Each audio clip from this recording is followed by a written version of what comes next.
రీసెంట్గా IPL final match జరిగిన విషయం మనకు తెలిసిందే. కానీ ఇదే సంవత్సరం ఈ మెన్స్ ఐపీఎల్కు ముందు ఉమెన్ ప్రీమియర్ లీగ్ అంటే ఉమెన్ ఐపీఎల్ కూడా జరిగింది. ఈ ఉమెన్ ఐపీఎల్లో జరిగిన ఫైనల్ మ్యాచ్కి ఇప్పుడు మెన్స్ ఐపీఎల్లో జరిగిన ఫైనల్ మ్యాచ్కి కోఇన్సిడెంట్లుగా చాలా దగ్గర పోలికలు ఉన్నాయి. అవేంటో ఇప్పుడు చూద్దాం. ఈ ఉమెన్ ఐపీఎల్లో ఫైనల్ మ్యాచ్ డీసీకి ఇంకా ఆర్సీబీకి మధ్య జరిగింది.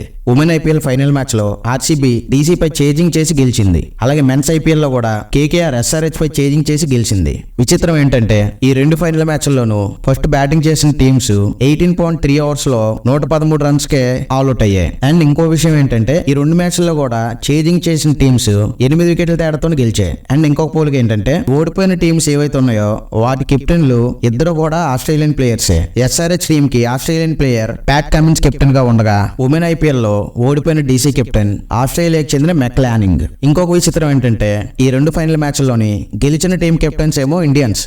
మన కేకేఆర్ కేమో శ్రేయస్ అయ్యారు. అలాగే ఉమెన్ ప్రీమియర్ లీగ్ లో ఆర్సీబీ కెప్టెన్ స్మృతి మందన.